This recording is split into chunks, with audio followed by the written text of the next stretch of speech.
Sorry, y'all. I gotta hook up my microphone. Oh my goodness. While everybody's getting on here, welcome back to Strait Live. Today we are talking about fall fishing. Before we get into that, while some people jump on here and get it on there, a couple of housekeeping stuff to start with. We are having our open tournament. What day? November 23rd. November 23rd at Poudre Creek for the Bass Reapers Berryessa Open.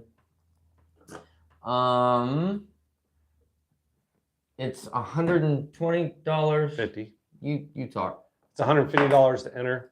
We're paying back 85% for stringer, and we're paying back 100% for big fish, and we're paying 20% into the field for both of them.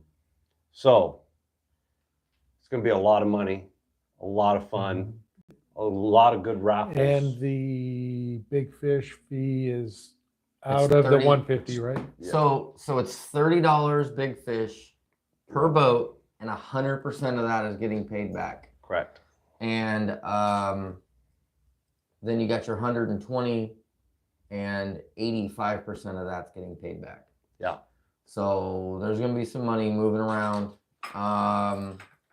We got it. If you pay attention, almost all tournament circuits run 80% payback, and we are giving 95% payback, and 80, then we're doing 85. Or sorry, 85. Sorry, 85. I've had a long day. 85% payback when the typical tournament is giving 80, and then yeah, again that 100% payback for big fish. Yeah. And then that'll pay back. I forgot how many places or something like 20% that. of the field. 20% of the field payback for big fish. So it's going to be an advantageous day to stick a good one. That's for Yes, sure. absolutely. Yep. And then Absolutely. after that, we have a raffle, and we got a lot of good sponsors. Gone Fishing has donated some stuff. I think they're donating a graph to us. Todd's Rods. Todd's Rods. Has donated. Todd's Rods has donated over $1,000 worth of tackle to go to that raffle. Yeah.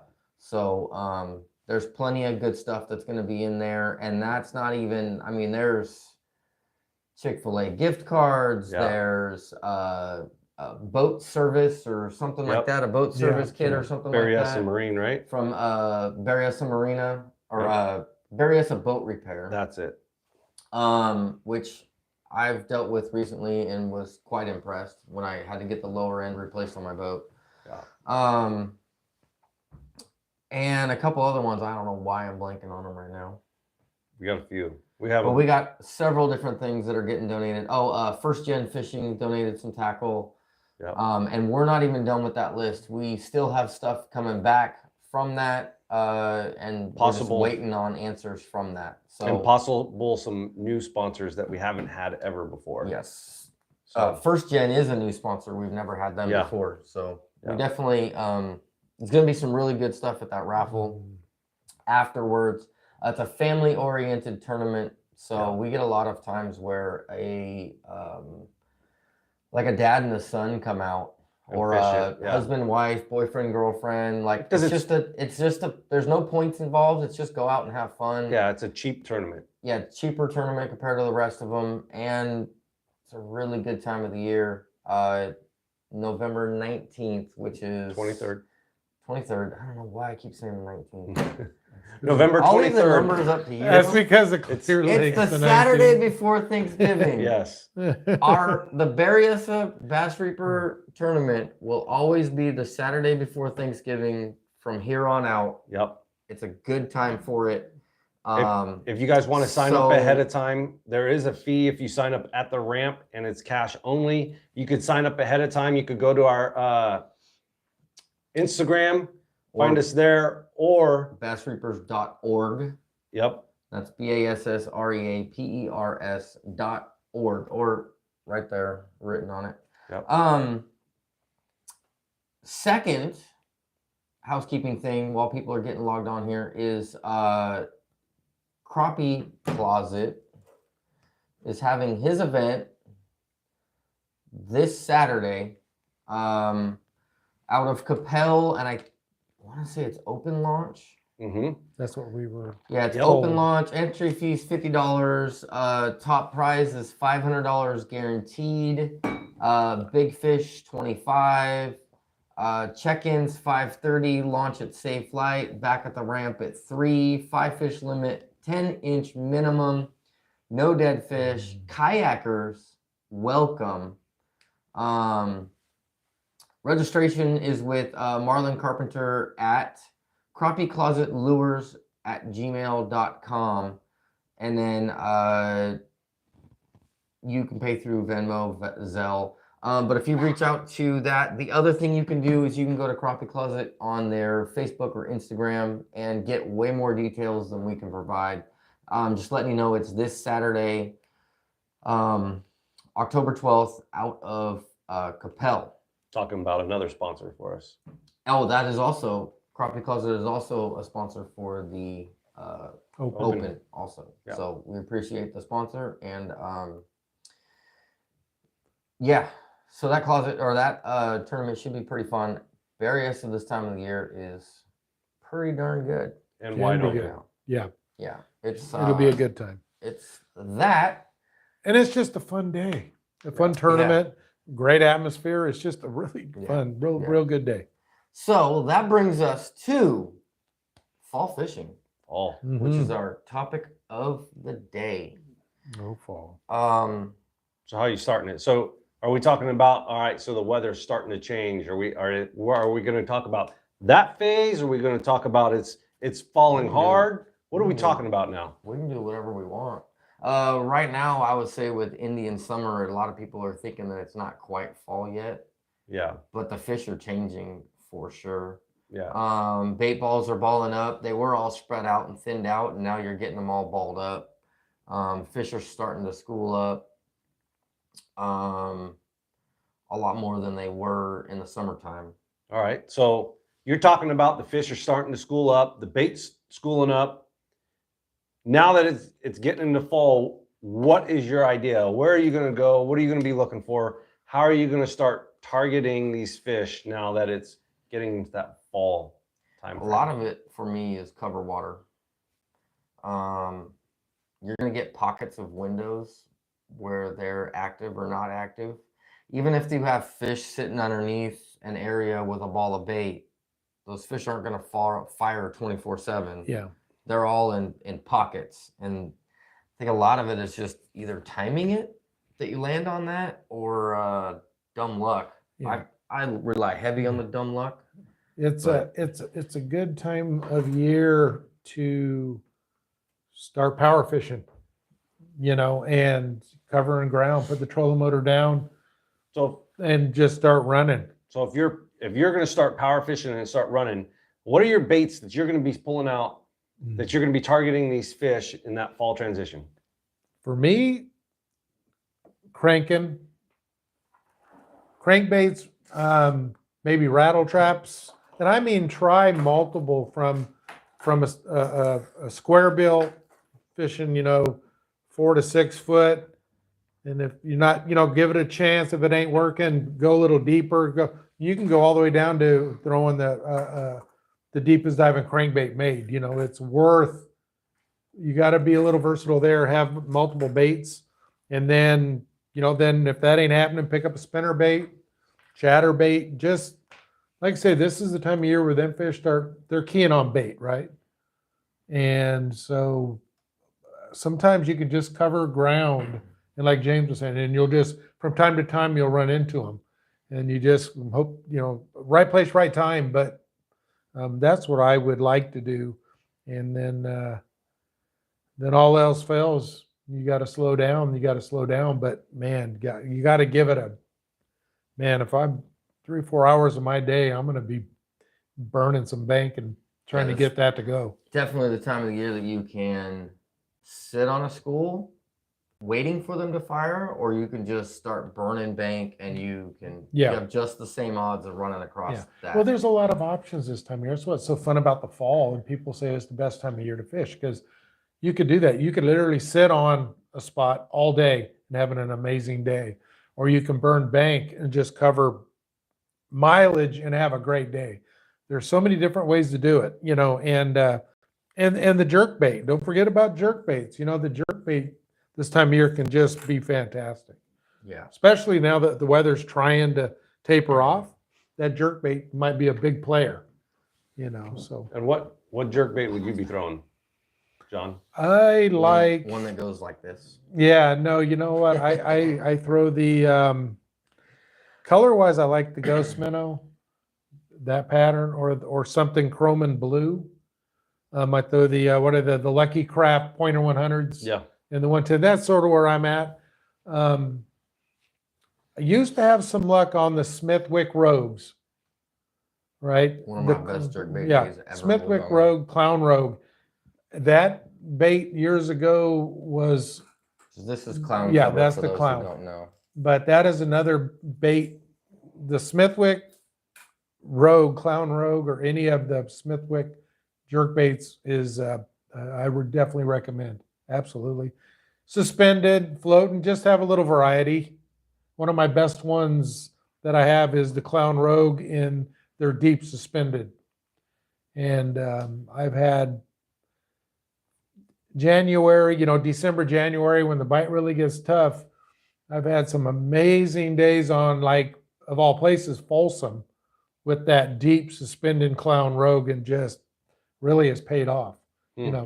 I mean, you're not getting a ton of bites, but in January, you bring in a limit, man, you're going to have a solid tournament. Yeah. Because there's a lot of people out there not catching nothing, but yeah. What's going on, Matlock? What's happening, Getsy? What's happening, Matlock? So fall time I would kind of classify into two different halves of fall. There's pre-water turnover, and then there's post-water turnover.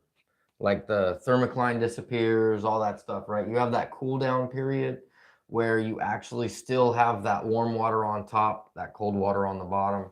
And then you have that lake turnover, lake flip on the back half where it all becomes the same. Yeah. If not, there's actually warmer water down below because it's not as effective. That's kind of more winter side of it. Yeah. Well, like I say too, just and another, don't be afraid to pick up a spinner bait, man. Yeah. That's anything shaddy, bait fish imitating baits. You're gonna have a chance to have a good day. They're in feed mode. If you have a lake that's heavy on crawdads, you can start flipping around stuff. You can start flipping that stuff around if they're trying to fatten up. I mean, realistically, their main goal for it in the fall is to fatten up for the winter. Yeah. I would definitely say in the past that this is the time that they eat, because when winter comes around, they don't eat as much. But recent technology has proved that they eat year round, and it's not necessarily a fall thing. They will definitely lead into the winter. The problem with the winter side is that now you start talking offshore, you start talking deeper. You start talking about fish that you're catching so deep that their little air bladders come up. So then you're like, okay, well, I could catch those, but it's fun fishing, so you leave them alone. Right. You don't want And you move to hurt on. the fish. Yeah. I've had that. We did that one time years ago up at Shasta, and we had to, this is a mistake. We're killing these fish, not realizing, it's like we were getting fish in 94 feet. That's deep. Yeah. In spooning. And it was tearing them up, so we had to stop. Yeah. It's just like, man, they're there, but man, we had to leave them. Yeah. Because what good does it do? You're killing everything you hooked. Yeah. It was popping the air with the bladder. You can't, even if you, pressure. especially with like a spoon, sometimes you can't let them like run. You have to kind of get them up, keep pressure on them, because if you have a big enough spoon, it'll chuck it. Yeah. So Getsy's asking, where's the A-rig at? A-rig's definitely, I mean, it's shad related, Yeah, right? Like A-rig's the deal if you can get it to go. Yeah. I guarantee you, if I'm out there burning bank, We're at least trying it. Yep. that A-rig is definitely something in the boat. I might even have 2 or 3 rods that I could throw a rig on and have different size weights on them or different colors on that a rig and be that throwing that. This is such a tough time because you can literally tie every lure on this table. You can literally throw everything here and be successful. And you can throw this, get one bite where it's completely inhaled, and you're like, sweet, I'm on the pattern, and never catch a fish with it the rest of the day. Yeah. And then just change colors and get inhaled, and you're like, oh, they just changed colors, and then never get bit for the rest of the day. Like, it's kind of that time of the year that you got to be willing to junk fish. If you have you just have to find an area with fish and then junk fish the area. Yeah. Right. Or like we were saying, pick one bait and just burn the bank. And the whole point of that is, out of every school, there's only 1 out of 20 fish that are willing to eat it. Yeah. And all you're doing is finding the next 20 fish to get one, the next 20 fish to get one. So when you guys are talking about you're going to burn a bank, you're going to get there and burn it. Where are you going to start? You're going to start on like a main lake point and start burning bank? Do you want to go to a main lake shoreline? Are you going in the back of coves? I want rock and like a 45-degree angle, and then just go. Something with deep water access nearby. Yeah. The other thing too, this is a tip that I received years ago on cranking, especially when you first go up and you're first starting your day. Cast at a 45, but really pay attention to when you get your strike, because that will tell you the depth they're sitting. So if I've got my boat in 20, I cast to the bank, I'm bringing it out, and I get hit halfway back, and it's roughly 10 feet, and you do that a couple times, then you could cheat in to 10, and then parallel the 10 line or whatever it is. That way your bait is in the strike zone the whole cast. Yeah. So start off at a 45, and if you can get bit, sometimes you can really dial in a depth. That was a tip I received years ago for Clear Lake. And you know what? It works. It makes sense, right? Yeah. 100%. And then you just dial it into that line and go for it. Yeah. But like I said, though, you got to pay attention because they do shift on you too. And that comes to boat positioning and paying attention to boat positioning. So, absolutely. So James, you said you're going to start on rock, preferably, right? Like, why do you want to start on rock? Because the water is cooling and the rock's still warm.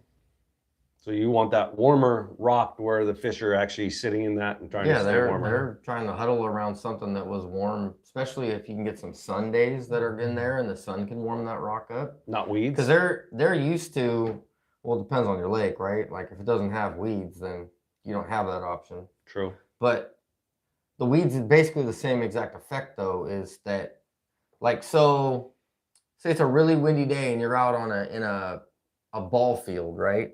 You're in the middle of a ball field during a windy day. It's colder. But if you take that same ball field and you put a bunch of trees or bushes that are there, it's warmer. And that's the same thing that I think that they're thinking about grass or rock. Rock can radiate heat, but it's also something that can break the current or break the wind, in effect, that would give them something warmer to be on, because they were just sitting in 80-degree weather, and I mean, they might have not enjoyed the 80-degree water, but now they're in 72. That's what their body's used to. So they got 8 degrees, and they can't exactly, just go for a quick run to warm up, because they're still surrounded by that water temperature. Yeah, correct. And then also with the grass and or rock, it's more of an ambush spot for them too. They could set up, right? Somewhere they could sit and wait for something to come to them. So with the rock, you want it like on a 45, you want it sticking further out in the water, like going out deeper to where they could move up and down it? Yeah, that'd be the deep water access. Or do if you it's want like a rock flat and it's only like, let's say it's 10 foot and you go in 100 feet and it like takes 100 feet to come back up from that 10 foot or 5 foot, I may make a couple of casts through there on the way to another spot, but I'm probably not going to be in there as much. Now, if I shoot the old 3-lettered electronics back in there and I see a bunch of bait and there's something pushed in there, then yeah, I might go spend a little more time in there. And with all the stuff that you guys are talking about right now, is there, if you guys saw birds in an area, would that key you even harder into that area? Absolutely. Yeah, birds help a lot because they follow the bait. Yeah. How about if it's coots? But not always follow the bait. You have to kind of look at their mood. They'll always be near the bait. Yeah. That like grebes is what I'm talking about, basically.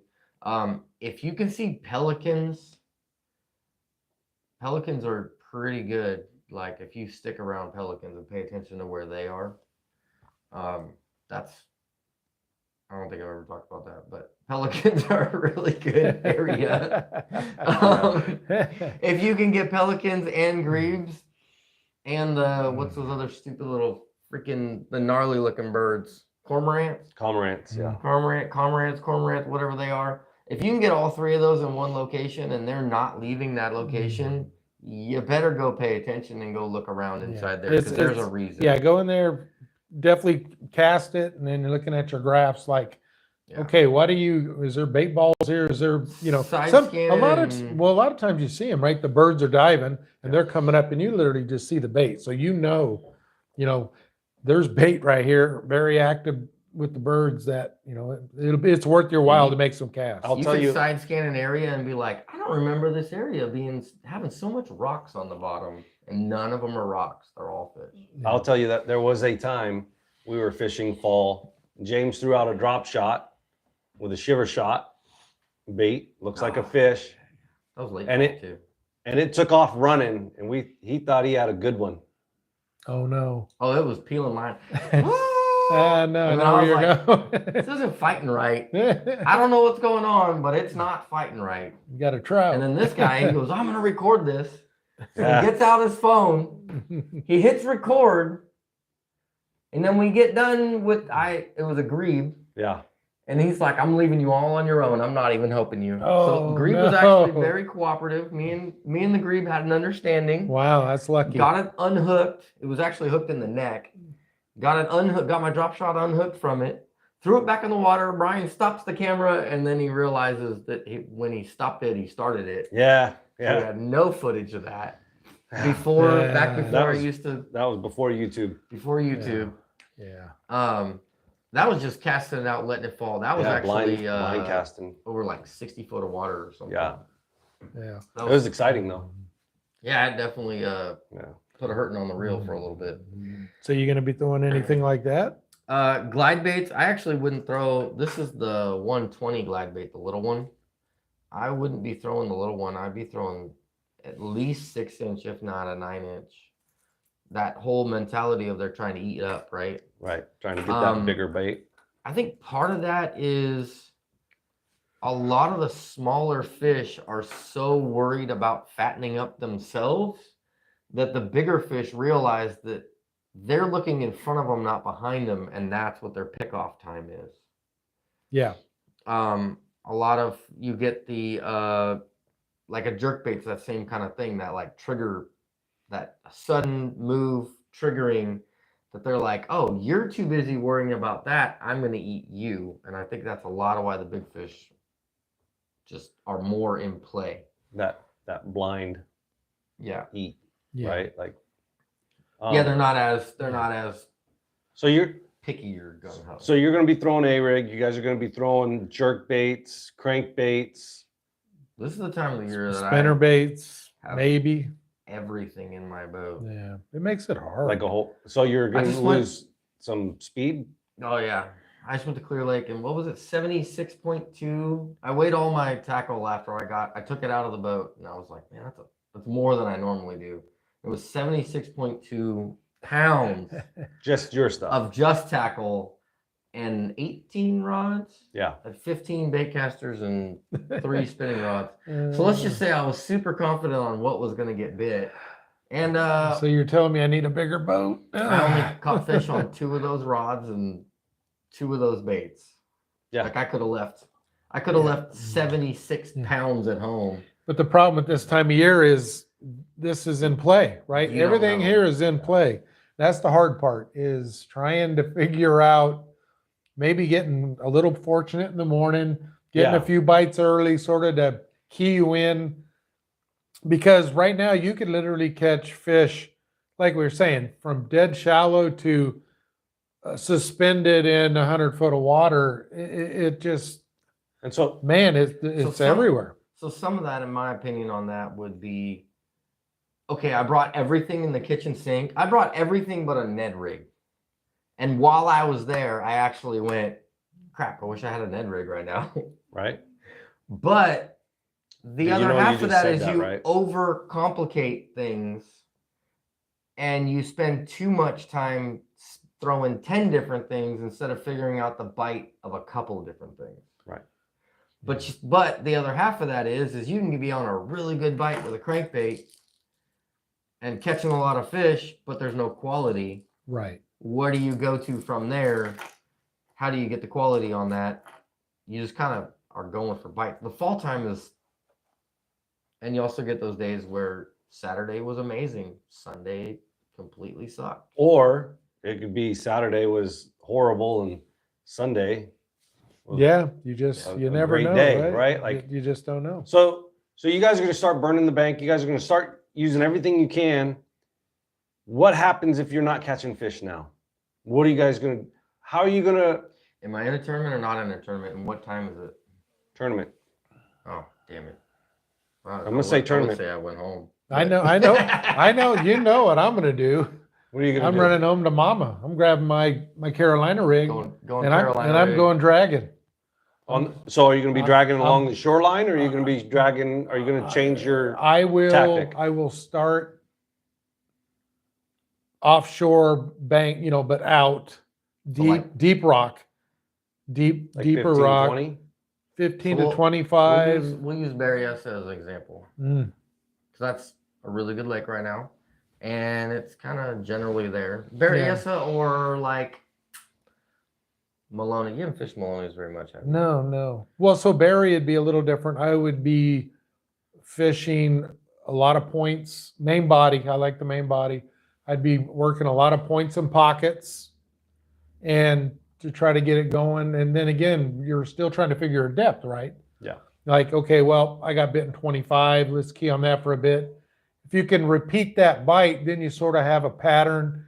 But like I said, this time of year is sort of interesting because at any time you could just, and I think you should, is just pick up a reaction bait and just make some casts, because you could literally get a big fish just out of the blue. Even on them grinder days that were, the reaction bite wasn't very good or at all. And then by the early afternoon, you could literally pick it up and it's going. You don't even realize something's changed. Got warmer, cooler, whatever. It just can change so quick. So you're talking about just keeping them honest. Yeah, exactly. So like if you ever pay attention, or like, so our club, the club at the end of the day, top 3 talks about how they caught it. Big Fish talks about how they caught it, right? Mm-hmm. How many times you have heard somebody say, oh yeah, all day I caught him on a jerkbait. And they're like, okay, what'd the big fish come on? Crankbait. Yeah. And you're like, but you threw jerkbait all day. And he goes, yep, I picked up a crankbait for 4 casts, caught a big fish, never got it to go again. But that big fish was on some random thing in the area. There's no rhyme or reason in that fall time besides They wanted to eat right then. the area or I'm more in the fall time looking at areas. I don't necessarily look at like a dialed in specific spot. I'm looking at like, this is the area. Now, if it's offshore, then, offshore is a little more limited. You have to kind of fish more spot oriented, and then you got to try and find more spots. But for realistically, I want a ballpark area. I want, is it a grass area that's still green grass, not dead, or like rock bank or something like that? Okay, so we've been talking about like that fall transition, that beginning of the fall transition, and you talked about the water starting to cool down, but it hasn't flipped yet. Are you talking the flip is still in fall time? So before the flip is, I would consider late summer, early fall, and then Okay. after the flip is late fall, early winter. And that's like when that middle point is kind of where I separate it. and so that you're talking Because about you like never that, know when the flip's going to that happen. thermocline changed. Yeah, you can actually, if you go out enough, you can actually see a hard thermocline down there, and then you'll see that thermocline slowly rising, and then it'll be kind of hard to see the thermocline, and then you can't see it, or it'll be patchy, and then it'll just disappear, and then you can actually kind of see another thermocline as it gets colder go back down again. Right.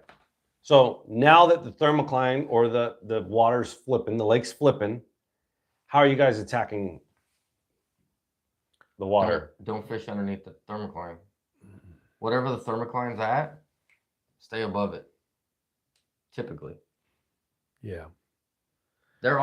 Fish do go down under that. Yeah. And you can get them like the biologists even say like they'll be above it, they'll go down to it, and then they'll just come back up. Like they'll just kind of like dip in a little bit. So the whole under the thermocline is usually less oxygen. Is the whole point of that bottom layer. And the thermocline that you're actually picking up is the little plankton that lives in that area. That's how you can see it on 2D sonar. Right. So you're not actually seeing the water temperature change. You're seeing what's in the water temperature zone that changes. And a lot of times you'll notice the fish are within that first 5-10 feet of that temperature change. And they kind of ride up and down with it. Yeah. So whether they're all bass or not, I don't know. So how are you gonna go about that day, that beginning day in that time frame? As you're idling out of the 5 mile an hour, you just look to see where the thermocline is. Okay, but so now you're like, okay, well, the thermocline's at 40 foot. So now I need to stay above 40 foot. But during that switch time where it's about to start blending together and the lake flip, they call it, you could have it 20 foot here, go across the lake, and it's 60 foot there, go over here, and it's 40 foot here. Like when you start noticing that it's no longer a universal deck height, right? That's when your turn is starting to come and it's starting to work its way. Yeah. Okay. Unless there's a major wind event, which will turn everything up. But that if it's a solid enough thermocline, the wind event won't change it. So how are you going to start your day now? You're going to do the exact same thing?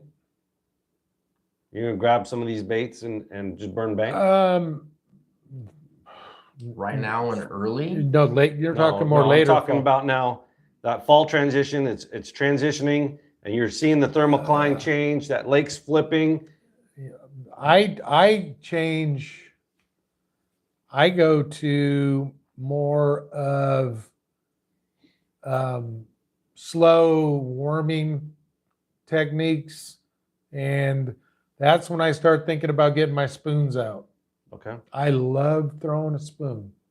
It's one of my favorite ways to fish. I really do like spooning. It's sort of hard work, but man, it's very effective. And so I'll start banging the metal down there and see how that goes. But for me personally, I'll throw jerk baits at first thing. Usually a jerk bait, maybe some crankbaits, but I won't waste too much time where I'm like, shoot, I got to get deeper, slow down, Carolina rig, trying to get more drop shotting. And then if I'm seeing them on my graph down there, I'll just pick up a spoon and I'll drop them right on their head. What spoon are you picking up? I use the Bass Pro Shop Strata spoon. Very generic. I mean, it's about the most. I brought one. I'll show you what I throw. I don't think Yeah, I right have there. Stratus. It's- These are. Yeah, that's No, the these spoon. are all Hopkins. This spoon, right? So I don't know if There you you go. guys know about That's this, the but spoon. if you notice, the Hopkins and the Stratus are slightly different. And I have had days where the Hopkins, actually this is a Stratus, because it doesn't have a stamping on it. Yeah. This one's Hopkins. So like the thickness changes. There's a couple of things that change in these spoons. the difference between the two, and then the hammer dents are different sizes. Yeah. On a whole, I don't think it really Yeah, I matters. don't either. But I definitely know people who swear by the Stratus best pro ones, and I know It's been people a who great- swear by the Hopkins. Yeah, this spoon has worked for me for so long. They're just, it's just my go-to spoon. Starting to get into the flutter spoon. That's a new thing for me. Picked up a couple yesterday at the tackle shop. So, and then the other thing too, because we're still on sort of a bait thing, right? I'll go to, you can show them, this is how small of a bait I'll go to Carolina rigging with a very small, very lightweight setup, a size 1 worm hook, and go real small, and that little bait will flat out catch them. Yeah, that's a Pro Worm brand It's got a lot of leech, pretty colors in it. and I call it like the bluegill, but sometimes kind of clearish with a bunch of just flake in there. Or real translucent. Yeah, It's translucent with a bunch of flake in it. and sometimes scaling down will help you put some fish in the boat too. Yeah, because that's only like a 3. Oh no, it's tiny. It's a it's little like a bait. 3-inch bait. It's a legit 3-inch bait. Hold on. Yep, 3-inch. Ah, no, it's at least 2. But then you got this colored one too. That one's sort of good. Yeah. Yeah, watermelon red. Yeah. That bait right there will get them. Yeah. Getsy was asking, and I think you kind of answered the question, does the thermocline, is it the same depth in the whole lake versus, like south versus north? I think Depends on, so thermocline's going to change. So thermocline has to do with water temperature, right? Yeah. So if you have an area that is getting a lot more sun, the thermocline is going to take longer to dissolve. And if you have an area that's getting a lot more wind, it's probably going to make it, because it's going to mix that water up better.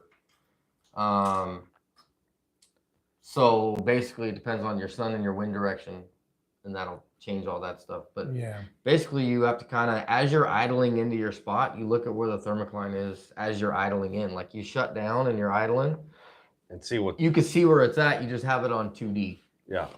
The world is not all about the 3-letter electronics. Correct. Sometimes schools. old school is the best school. Yeah. And Marlon. those who forget about it. Marlon says, Get what's left up behind. from Oregon? Yep, Marlon's in Oregon right now.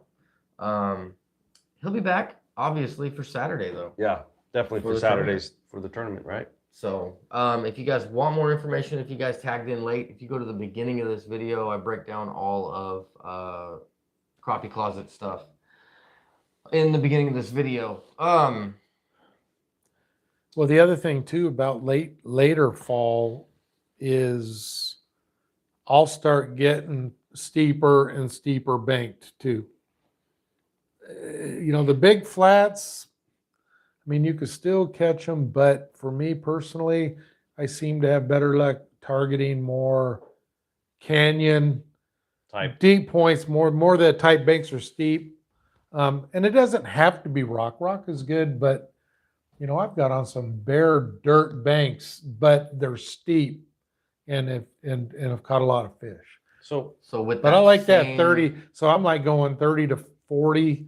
I try not to go deeper than 40 if I can help it.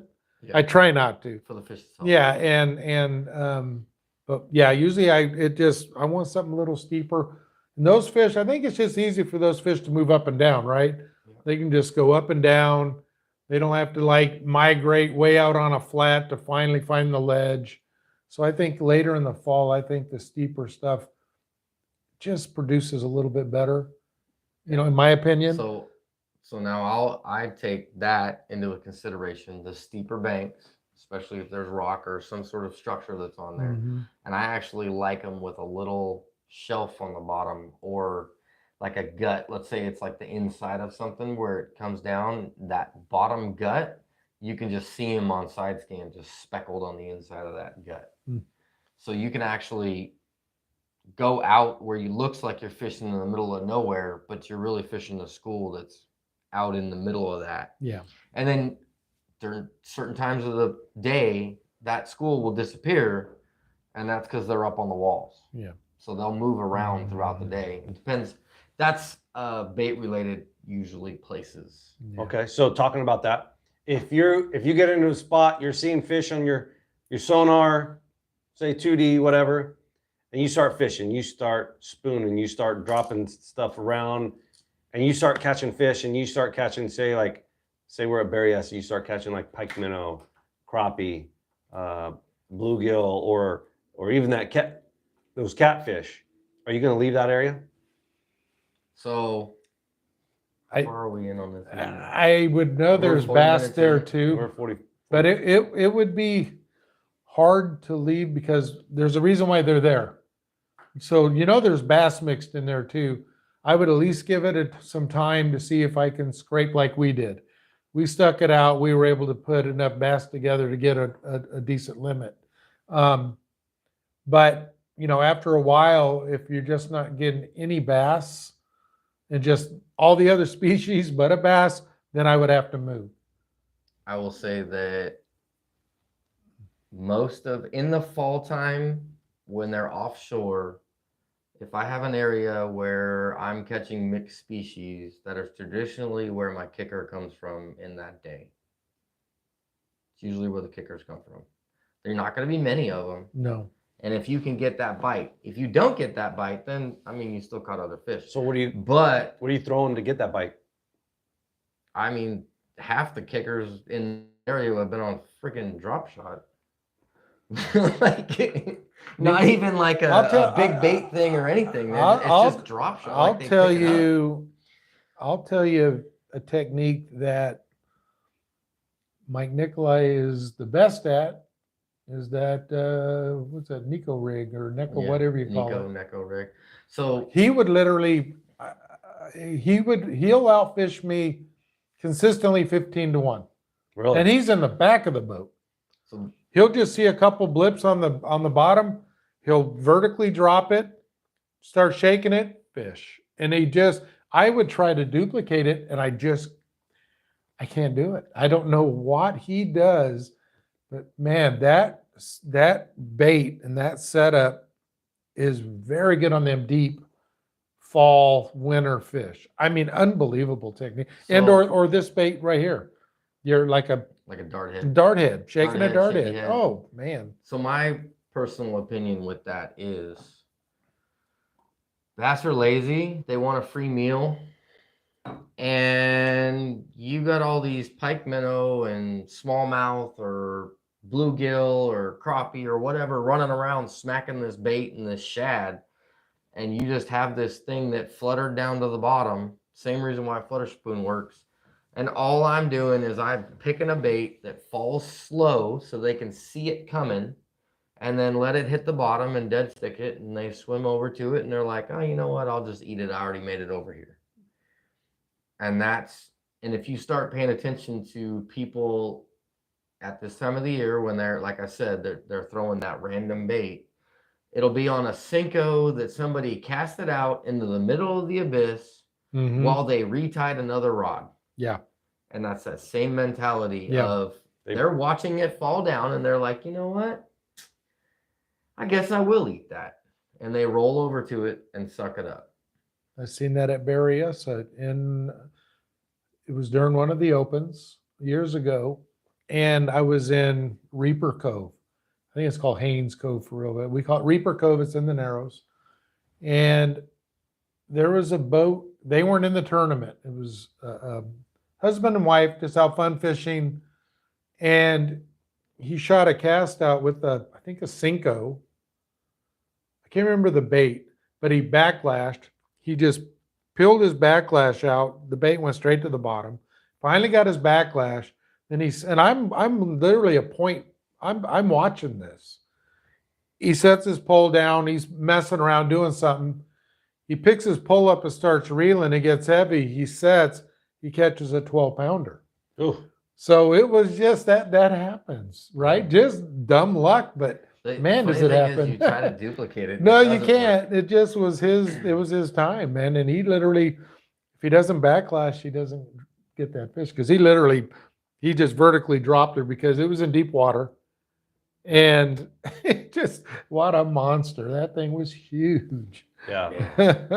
There was a time that, and we've talked about it before, where me and John were fishing a tournament before, and it was fall time, and we got into those pike minnows, we got into the catfish, and one of the pike minnows, I caught it on a 10XD, Mm-hmm. and when it got in the boat, it spit up a threadfin, Yep. a Yeah. big threadfin. I went to my box, I pulled out this River to Sea flutter spoon, Worldwide spoon. yeah, in a threadfin color. Sexy shad. Man, Sexy Something shad. that. And it was I on- don't know what. I think they call it I know it. It was on fire. It was on fire, and I was making sure I hit the ground with it, and it was a no nothing bank. There was no rocks, no nothing. It was just dirt, and I think three big catfish went for 45 pounds. 45, So 48. going back to the thermocline, that area had a thermocline on it that was about 5 foot off the bottom, and all of the fish were sitting at 5 foot or higher. Yep.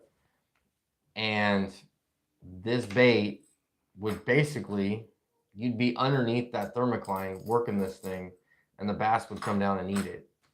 And Yep. I think that's what would help separate. If you got up above it, I mean, they'd go down, you'd see fish go down under that thermocline, but then they'd come right back up again. They wouldn't stay down there very long. Yeah, they were hitting. I caught multiple fish reeling in this stratuspoon. Yeah. Literally reeling in and get rocked. Yeah.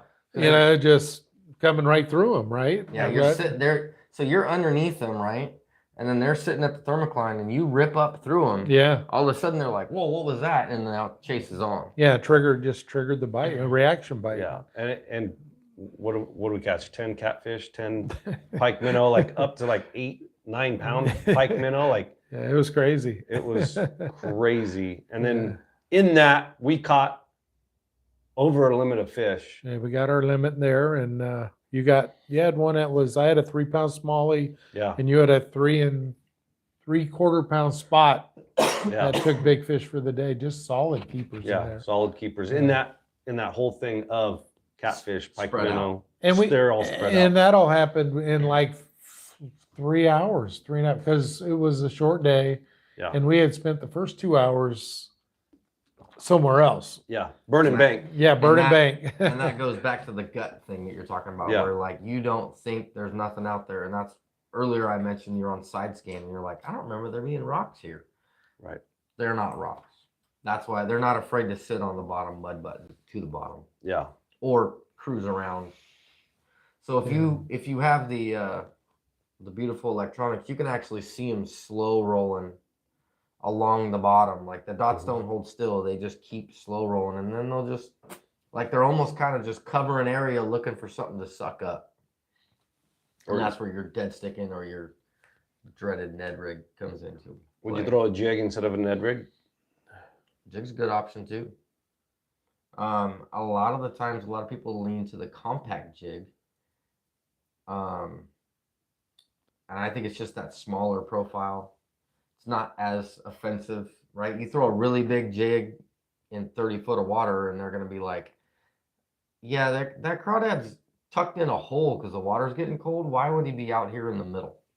I Yeah, think that compact jig just kind of helps sell it a little bit more. It may just look like it might be more of a bluegill or Yeah, something, or a yeah. bait fish or something. bluegill, something else that's in there that they're Yeah. like, yeah, all right, I'll eat it. It's just Yeah. a snack. And would you try to throw an A rig? What's the depth, the deepest depth that you'd throw an A rig? Say like that scenario we're talking about, 40 foot. Would you try to even get an A rig down there? 40 foot, yeah. It's a little hard to, though. Even with weight, it's hard to get a bait down 40 foot and reel it in, even if you have weight. Because really, it just comes down to cast distance. Your line angle at 40 foot is so steep that It's just kind of coming up. Yeah, it's and you kinda hard. really got to slow Realistically- roll it too, right? Because eff- it's easy to get it going this direction. effectively, you're like, you ideally want them in like 30 foot or less. You can do 40. Hopefully, there's no wind that day. And would you throw an A rig in 2 foot of water? I'll throw a rig on the surface if I can get away with it. I've speed ran it where like the teasers are actually on top of the water and they'll come up and smoke it. Yeah. And I just didn't change baits. I probably could have changed to a spook or something else, but I'm getting bit by it, so why change it? Like, Right. if it ain't broke, don't fix it. Well, you know what, too, is another bait, another way to set up an A-rig that I've had really good success is instead of going with traditional little swim baits, I'll go with a salt and pepper or smoke pepper 5-inch grub and set them up that way, especially the fall, late fall, because, you know, here we go, the bait fish again, right? Yeah. Man, you got that It's the OG swim bait. yeah, it's the OG. So I'm sorry, I'm old, but I have smoked them on Berryessa with that setup. Yeah. You know, so everybody's gone to more of the little swim baits, but I'm telling you, it's worth. If it's not working very well, it's worth almost having one set up. Yeah. Just when you're looking to try something different, you know, throw it on and try it. It's different. It's different. It's a subtle tactic. I've definitely had days where you would think, like, you can watch them actually like busting through shad and stuff like that. Yeah. And you're throwing an A-rig and they won't touch it. You can actually pick up a single Kitech and they'll come up and pick it off. Yeah, ain't that So funny? sometimes downsizing as far as the overall bait presence or overall commotion that it makes, Yeah. sometimes that downsizing really Yeah. can trigger them more. And now you're getting a bigger bite. Like I'm getting bit on an A-rig, but you downsize and all of a sudden you're getting bigger bites with a smaller bait. And I think a lot of it's just that subtlety. Well, you know what's funny too is they call it a 5-inch grub, but when you look at them, they're not that big. They don't. I guess if you stretched it out, it might be a 5-inch. They look like a 3-inch bait in a way, right? Yeah. And so it's even though it's a 5-inch bait, they don't fish like a 5-inch bait. More like a 3.5-inch bait. It's not like a 5-inch swim bait. No, not at all. And I've had some amazing days on that bait, on that setup right there. I've caught some catfish on those things too. Heck yeah. Angel says that they A-rig 80 to 90 foot of water in salt water. And salt. Pumping it to keep it near the bottom is very productive. Downsize, it's easy to snag and lose. Yes. Yeah, I was gonna say. Yeah. I know he doesn't have electronics, so I you're will definitely donating some. I will tell you 80 to 90 foot. So okay, what size heads Yeah. What's are the to setup? get you to 80 to 90 foot? And are you casting or are you trolling? Are you like letting the current push you as you're bouncing it along, or are you? I will tell casting that. I will tell you, if you want to not lose A-rigs, you got to get that 3-letter word. Yeah, that'll help you. You're still gonna donate them. Yes, but you'll be able to see them. Like yeah, you can see where it's placed, where you know when you actually get into a tree, if you have a day that you can even look. There's not very many trees in salt though. No. Well, there's kelp beds. a whole tree. Yeah, it's going to be a whole tree. Kelp It might be beds. floating. But upgrading that electronics, like at Berryessa, I can throw it out there and I could watch it fall. And when I see that it's a foot or a foot and a half above the ground, I could start bringing it, and I could keep it right off that bottom without losing a bait, especially throwing it that deep. So I've actually been having troubles. A-rig used to be a lot better than it is now with using electronics.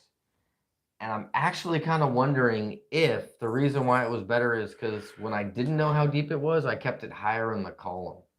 And they were more willing to come up at it. I've tried the theory a couple of times, not really got it to work. It's actually since I've thought this theory, it's actually getting to that point where I'm going to keep trying to keep it up in the column more and see if they'll come up after it. Yeah. Because like spots don't care, smallmouth don't care. Yeah. They'll change levels, no problem, Well, especially after the flip over. Well, the one thing too is it's sort of hard is watching how many fish you draw up that turn off. Oh, Yeah. It is. I don't have what they're talking about. But when I'm with them, we'll be at Berryessa and I'm throwing an A-rig and James like, all right, you got 6 on it. Here they come. And I'm just waiting for the strike and it never happens. He goes, oh no, they left. Nope, they turned. And so it's like, oh my God, the anticipation will kill you, man. Oh yeah. Oh yeah. So in a way, it's easier on my boat. I don't have a clue. I just cast. You have it long enough, and you don't even like phase you anymore. Like, oh my God, man! When I first got it, I'm like, "There's 100 fish here, and they're all the right size." And now I'm just like, moving on, going to the next one. Right. It is so neat. But so I mean, because I've only been with you a few times, but oh my God, to see that many fish follow, and or as we learned, it can tell you when they're not interested in your bait, which to me is almost more important than the other. Yes. Because I'd have lost money on that. Ripping an LV 500 on the bottom would scare them. This is the same scenario where they're picking up this spoon. Yeah. He picked up an LV, hucked it out there, go, and they just go poof, and they ran, disappear away from the bait. I wouldn't have thought that was possible. You know, we're getting fish on spoons, jigging spoons, flutter spoons, deep down to 40 feet, deep diving crank. Yeah, deep diving crankbaits, but they were literally running from an LV 500. That was very eye opening. Sort of like, wow, that was crazy. I've learned that the LV is a polarizing bait. You can have fish scream after it and smoke it, and you can have fish run away from it. Yeah. And I believe true reason for that is it's just loud. Yeah. I mean, you can huck that thing as far as you can and start burning it in, and you can hear it on your boat. That. Yeah, it was. As it's coming into you.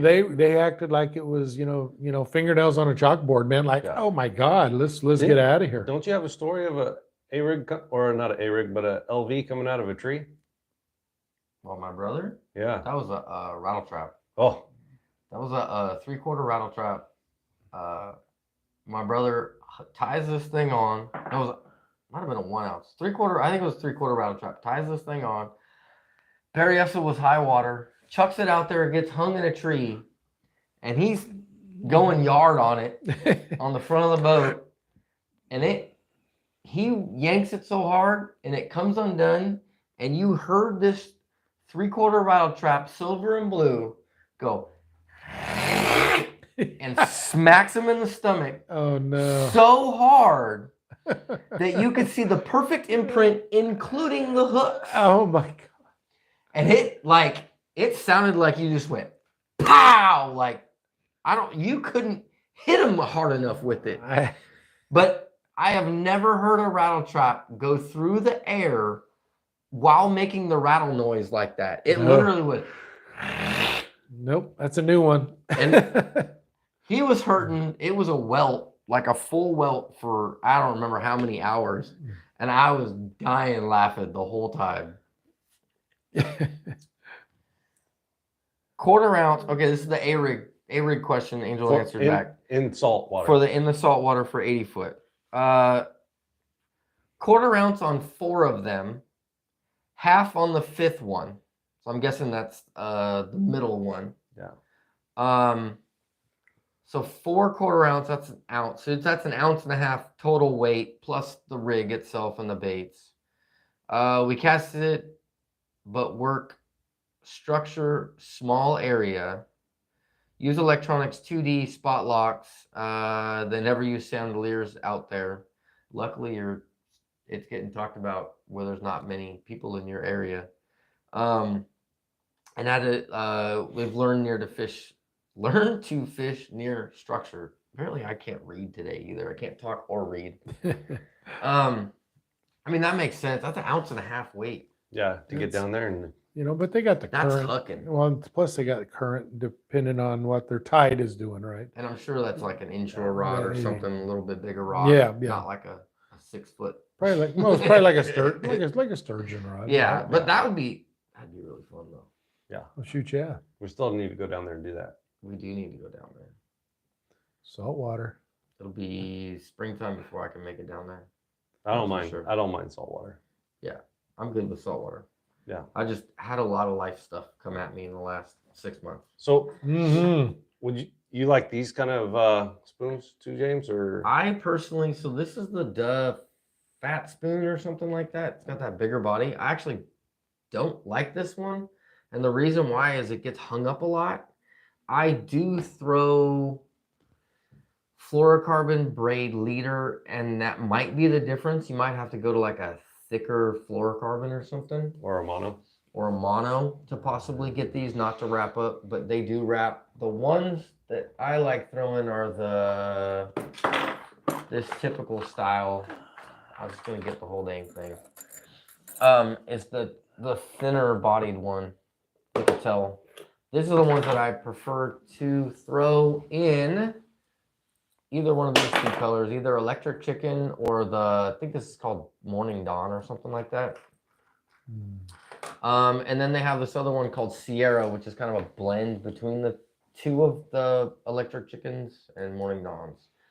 The black, I don't know why, but the black doesn't seem to work as much in the places I'm fishing. How about blade baits? This is a bait that I just started fishing last late fall, winter, and had good success. It was up mostly Berryessa. Had a hard time getting keepers on it. But this little guy, if you could see that, James, show that to him. I was casting it out and actually just reeling it almost like, and it vibrates. It's almost like a rattle trap in a sense. But you can also jig that one off the bottom and it would vibrate. You know, it would make that vibrate and then fall, and it was working pretty good. Do you change the hooks on these? I did not on that one, but those are small. This is the Dyna Response, Megabass Dyna Response. That actually, some of the other blade baits that I get, I have really bad hooks on them, and I change them out. That actually doesn't look horrible. No, I have some that the hooks are so tiny that, you know, that it's just, not that they can't work because you're light line and you're backing off. Yeah, you don't. On the drag, you back off. You're not powering those. You're yeah. lightening them. Like I throw it on I throw on the same rod as my LV, but I'm not stepping up in fluorocarbon. I'm backing them off and I'm letting them run around. Most of the time when you're throwing that, you're in open water anyways. Yeah. The other one is this is the Demiki Axe Blade. Is the other one that I'll throw. Gets you talking about color. Blade Runner spoons. Blade Runner is, I think these are Duh spoons. And then there's Blade Runner spoons also. I don't think I have any Blade Runners. No, same kind of theory though. Yeah. The Axe Blade. And then just the flutters. This is one that I've picked up that I've done really good on. This is, I forgot what they call it. Snapshot? Yeah, something like that. Snap something. It's a Berkeley Snapshot or something like that. So what I do with this actually is I take kind of like the Hog Farmer and I put it on there. They can't see that. I know they can't see it. I got to put it on the hook first. It's not a great example because it's not the proper size, but this Hog Farmer, and then I actually don't want a paddle tail on this. So the whole point of this is this bottom V will actually grab the water, and it's an ice jig is what it really is, and it'll actually like flow down instead of dropping down. It kind of like twists, turns, so swims on down. what it does, kind of half-ass swims down. But you just want like a simple tail to it, enough to get the body, not necessarily the tail. If you use the paddle tail, this thing will just fall straight down. That paddle will drag it down and it won't fall right. You want the presence but no drag in the back of it. And then you just basically snap this thing up and then it'll fall, it'll do circles, it'll do whatever it was. And this is more of a vertical thing where you're straight up and down. Yeah. And they'll come undone on this. You can't get too wild with these. The smaller ones is the half-ounce one. Yeah. You can't get too wild with them. You'll actually, like the hook will start bending out and stuff like that. Like they're not built to last. Yeah. But pretty neat. You know, it's just some different approach at that late fall, early, into winter techniques, right? That just gives you another option of trying to put something together, and so I have a question for you guys. When you're cranking, like when you're throwing deep cranks, what pound test and what kind of line do you guys prefer to throw?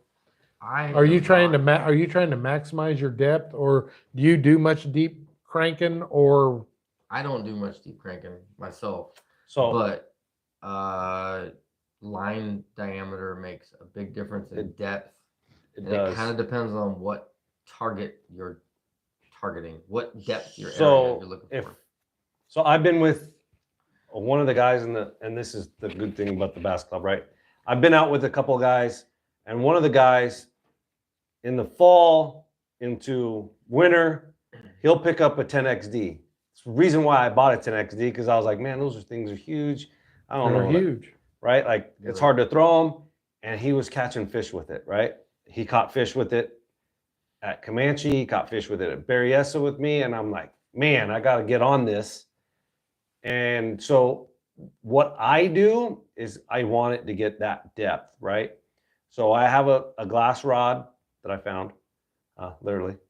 And I have a like 25 to 30 pound braid on it, Power Pro, but then I tie a leader on it. And my leader is a fluorocarbon, about 10 to 12 pound in that range. Right. And it's a long leader. Like I'm probably putting 20, 30 feet of leader. Yeah. And the braid is a small diameter and too. The braid's small diameter, but the braid floats. Braid draw has it up more some. drag. Yes. If you throw all braid, it has more drag than if you go with just all fluorocarbon. Correct. It will balloon up a little bit more. Even if you step down in size, you lower the diameter, but because of all the knots and all that, the braid, it'll grab more water. Right. But that's what I do. And, I caught fish with it, with you. Yeah. That what turned us on to the spoon bite, right? So you don't out of all that. You don't want the man's, I forgot what they call it. Well, the 10XD, that body's just huge, right? Like that's that big bait. Like what you were talking about before, they want to feed up. It's a big bait. It's a big bait. It's surprisingly big. And when you throw it, you just launch it and it just goes forever. Yeah, you can't cast it too far because it gives you generate, the longer your cast, the more depth you're generating. So you want to try to bomb your cast. Yes. You want to send it. And that's a massive bait. It is. It is. It will tire you out really fast if you don't have the right rod. But if you snap off on cast, it floats. Yes. You can go get it. So now do you try to bounce down to like a 5-to-1 gear ratio reel to try to lighten the load? No. Yeah. 7-to-1. No. Yeah, Okay. 7-to-1. So Because I want to get it down real good. fast and then. Yeah. Right. One of my best days of cranking was actually on a ball of bait at Berryessa, late summer, early fall, somewhere around there. And it was actually throwing the red version of the DD22. Good. It's a good bait. And I was bringing them up 2 at a time. Like you'd get down there, you'd hook up on them and you'd start reeling it in and then you'd feel it load again. And you're like, oh, got a second one.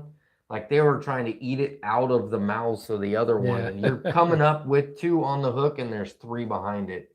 And it was just right time, right day. Right place. Dumb luck. Yeah. At the time, I was a lot younger and I was using my parents' boat. And me and my buddy came back so late that when we were at the launch ramp, putting the boat on the trailer, they pulled in with the car and was like, hey, everything good? And we're like, yeah, bite was really good. Couldn't let go. we caught so many fish and it was they're like, well, it was dark like 45 minutes ago. It was like, well, yeah, we fished until we couldn't see anymore and then came in and no, we did not have a flashlight. It was a really bad idea, but man, we caught a lot of fish. Yeah. Angel said the current is a big deal. Yeah. They use big rods. And his question is talk about the spoon technique. You do the Fong thing, just dancing the spoon on the bottom? Question mark. So the Allen Fong thing. Alan Fong, possibly. He also says the axe blade is bad $. Yes. And yeah, that axe blade is legit. You can reel it, you can chuck it, you can hop it. You could do a lot of things with that rear blade that's on there. I do feel like I lose more fish because it's got that single hook on it. Yes. But if they eat it right, it doesn't matter. Yeah. Jigging spoons is a more of a vertical, almost like rock cod fishing, almost saltwater. And it's the same way. When I pull it, I drop my tip. You want that spoon to fall with zero tension. You want slack until it literally hits the bottom. You don't want to stop that spoon from falling. You want the bottom to stop it. And then what happens is probably 8 out of the 10 bites, you don't even realize until you go to pull it up off the bottom and it's just heavy. You just, oh, there he is, right? Because when it fluttered back down, they hit it. So then when you go to re-pull it, you got them because they've already eaten the spoon. Sometimes though, you'll feel them though too. You'll in the flutter, you'll feel a little bit of the bite, or you'll pull it up, and then all of a sudden it ain't sinking. Yeah. So it's like, well, just start reeling because they already got it. Spooning's fun. It's tiring but fun. So spooning, he actually does a little bit different than other people that I know. He uses a spinning rod. I do. I like spinning rods. And he actually sets that drag so light that when he pulls it up, you hear his spool of his spinning rod click a couple of times. Yeah. And while fishing with him, he'll do something like he'll catch a fish or whatever it is, and he's dialing it in until he hears like 2 or 3 clicks when he pulls it up. Yeah, I like the light drag. So what ends up happening is he actually does hook the bottom. He's not pounding that hook into the rock, or he hooks a fish and he's not ripping the hook out of its face. Yeah, it's I go very, very light drag. Plus, I'm constantly you got to constantly pay attention because, like I said, if you jerk it up or pull it up, you drop your tip, and when it drops, it's not getting all the way to the bottom because the bottom's rolling. I'm constantly adjusting. My depth because I want that spoon to fall free all the way to the bottom, if possible, every time.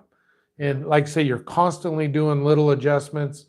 And then I want my drag backed off. So it's just a small treble hook. So you don't need to drive a big, it's not like you're driving a big worm hook or a jig. It's just a small treble hook. And so I don't want to rip it out of his mouth. So I run with, for me personally, is just the spinning rod is just the way I like to do it, and very light drag, for multiple reasons. But one of them too is, like I said, I could just quickly make my adjustment to get me back to the bottom. So yeah, the flutter spoons I throw on a cranking rod. Mm-hmm. That parabolic bend. I've lost a lot of fish trying to go through things, and I actually ended up figuring out that a cranking rod, like an actual true parabolic crank, has the best hookup and the best ratio. You're still going to lose fish, doesn't matter how you do it. And that's the same thing. Like you vary how much you're pulling it up, but then you kind of just let it fall on mostly slack line, and they'll either have it when you go to pull again, or you'll get halfway down and you'll feel your line have like a tick or a jump to it. Yeah, or it just stops falling and you know how deep it is, right? Yeah. I was throwing it on my deep diving crank rod. That's what I was throwing. Yeah. That Mojo bass. That's what I was throwing this on, and I was catching 15-pound catfish on it. It was a battle. Yeah, it was let them run around. You let them run around and hold them, but you had like an 18, a 16, and a 14. Yeah, was your 3 biggest out of yours. Yeah, it was good time. It's the wrong species. Yeah, well, wrong species. It's funny because I love fishing. That's the time of year now. I love bridge pilings. Yeah. And I don't care if it's 1,000 foot deep, I'm going to fish it.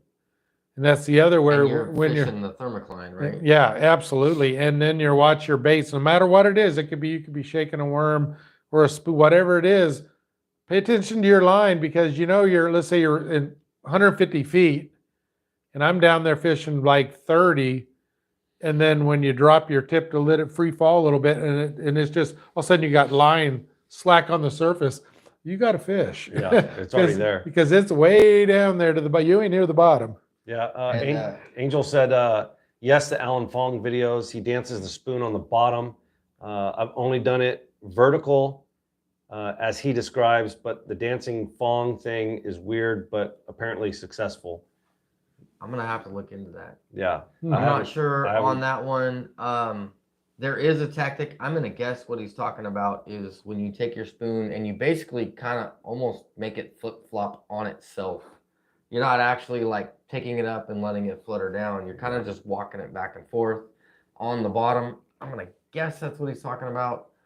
So he's pulling like this way and then that way, just trying to. No, you don't even have to. If you just pull it, it'll like with little short pops, it'll actually walk. Oh, I see what you're saying. Like it's just laying whatever it is. You're just not giving it enough that it can actually get a twirl. Got it. I'm guessing that's what he's talking about. You can also do that with LVs too. Yes. You can do that same thing. You don't have to rip an LV or a blade bait. You can do the same thing, just kind of little pops, where you don't even feel that bait go or anything like it. There's no wiggle to it. You're just picking it up and setting it down, picking it up and setting it down. Yeah. I think that's what Fong does on that. And then Floyd says he uses a swivel about 2 feet above the lure to decrease line twist. And then you can see this is I run a swivel to old my Big bait. John's how he's got it set up right now. You can see there's a barrel swivel on there with a clip. I just it's more chrome on there. Yeah, so but that it works. so that you can get that swivel in there so this thing can free fall. And I tell you what, the day that you don't put a swivel on there, you will find out. You're gonna have a really bad day about 30 minutes in. Yeah, you're gonna be twisted up. Yeah, and you reel it in and then you like let it go. Or if you have a speed clip on there, you take the speed clip off and you watch it go.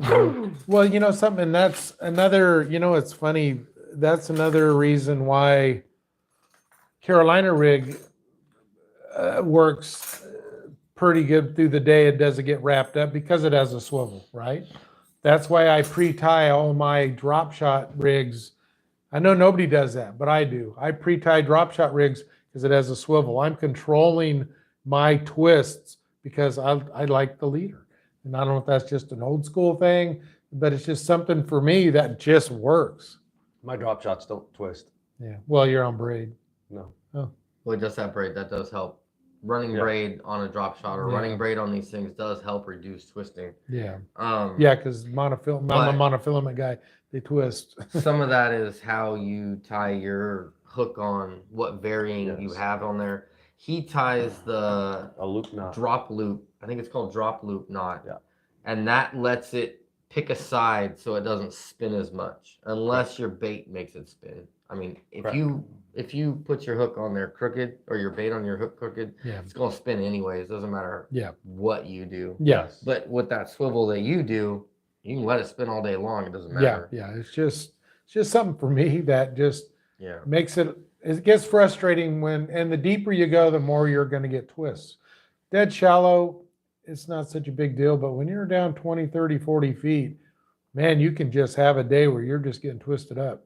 Yeah, I direct tie a Palomar knot and I'll just take the bait off and make like 3-4 casts just out as far as I can cast, reeling it back in, and it usually gets that twist out. Put the bait back on and go back. Oh man, back in the old drop or split shot days, it was horrible. You're trying to drag a berry in 30 and you drill in and it was just spiraled right up your line like, oh my God. Yeah. And you have to retie it because the memory's in there now. Yeah. So you literally, God, I got to retie again. As soon as you take all the twist out and you let go, it comes right back. It's not good. Yeah. It ain't good. Matlock says Alan Fong uses a white or gold Castmaster depending on the if it's sunny versus cloudy. It's in there. Gold. Buried. Buried. Well, there's gold. There's the gold that's in here, but I think I actually took the Castmaster out. I used to have Castmasters that I would bring with me, and I wasn't using them. So I took them out. I know they're good baits. That spoon box weighs like 30 pounds on its own. My 76.2 pounds that I took to Clear Lake did not include that spoon box, so I have more weight I could put in there. That thing alone probably is 4 pounds. Well, you know, spoons are another one of those personal preference baits, right? Correct. People love the Castmaster. I personally have not. I have them, but I just haven't been able to make them work very well. You know, For the trout. And for trout, but for the bass, it's always I keep running back to the Strata spoon because it just works for me. Yeah. and to Matlock's point, the silver and gold. I mean, yeah, pretty much. Yeah. If you think it should be working and you're using silver, try gold, and if the gold, try silver, and there's not much to cut in between. No. At least as far as the vertical style like that, unless you get to the dust spoon style that we're showing. I do like those razor spoons also. Laser spoon. It's actually more of a salt spoon. Yes, it is It's in the salt area, section, but it's a and good I spoon. will. I actually have a whole thing of those. I meant to bring them. I forgot them. And that actually falls faster. It doesn't flutter. Like it has a shimmy to it, but it darts faster. Because it doesn't have as much of that wide body. It's more diamond shape. Yeah, they spin more when they fall. Yeah. And I've done really good on them. Spooning is just it's work, but man, it could be some fun. It could be so fun. Hey, spooning's easy if you do it with the right person. Yeah. Yes. Oh, like me, okay. I get it, Right? You get something to spoon with. It's not cold anymore while you're out there. We're an hour and 25. I guess that's where it's going now. Yeah. Off into the weeds. Oh, no. Okay. A-rig. You're still going to throw A-rig. I'm going to throw everything active that imitates shad. Any shad if it type imitates stuff. Bait, I mean, realistically, everything that we talked about imitates bait. And my drop shot will tend to stick to a bait or more color. Less Sorry Steve this time of the year. Keep it honest. There are definitely days that watermelon candy will work. But there is a pocket in that fall transition where that Sorry Steve, that darker color stops working and you want more bait related. And there is like a 2-week gap at Berryessa that happens. I don't know if it's already happened or not, but there's like a 2-week gap where you cannot get bit on that color, and then it comes back to normal again. So everything that we've been talking about, like it's getting colder now. We're in that fall transition. So the thought process of most of these baits that we've been talking about lately, the spoons, the drop shots, the Carolina rigs, dropping it down there, the blade runners, the blade baits, going down there, dropping it through there. With the water turning colder, some shad are dying, correct? Yeah. And that's what and that's where the dead sticking part comes in. That's where where your reaction comes from, right? Like, well, yeah, that's where the spoon. It's shiver shot. Yeah, all those, and we're imitating basically dying baitfish, right? Yeah. It's struggling, right? It's showing like it's a struggling baitfish, and you're just trying to get that reaction bite because the fish it's getting colder. They're not really in a big chase mode now that it's getting colder, but they got all these little easy mills, and from time to time they'll jump on it. Just pick them up. Yeah, just pick it up. And we'll end it on this. If you really want to get a big fish this time of the year, find green grass. Yes. And healthy green grass, like vibrant green. If you can find vibrant green this time of the year, you have found a gold mine. And live on it. Yeah. Learn it. GPS it, learn it. It can be amazing. You can definitely, there is a big mama that lives in it or hangs out near it or visits it. Guaranteed. But you gotta find that green grass. Yep. And if anybody knows where that green grass is on Clear Lake, please let me know. No, I'm just kidding. Good luck finding green grass on Clear Lake. We looked, couldn't find it. But in summary, Crappie Closet tournament this weekend. hit up Crappie Closet on Facebook, Instagram. Also, keep in mind, open tournament for the Bass Reapers. November 23rd. Good job, Brian. I'll let him do the number part. November 23rd. What's happening, Camo Joe? Camo Joe, I'm sure will be at the crappie tournament. Yes, Also. I'm sure. I'm just gonna guess, I should say. Yeah. I know Marlon will be there because he's the one running it. Hopefully he's there. Again, if you want to get baits, I'm sure he'll have baits also there. You could place an order and he can bring them up to you. Yeah. On Saturday. I guess pretty much it. Yeah. Yeah. I mean, we could literally keep talking for this- hours, but Yeah, this is a fun time of year. I can't fill this Void. this tummy up without being able to eat. So Right? yeah, Camel Joe is gonna be there. All right, guys, if you have any questions, ask them down below. Hit me up on Instagram. I mean, kind of lightweight. If you do know where green grass is, hit me up on Instagram. Also on Clear Lake. I don't think it exists, so I'm actually curious if it. Actually, I take that back. You don't have to even tell me where it is. Just tell me it exists. Yeah. That's all I need to know. All right, y'all. Until next time. I hope you get them.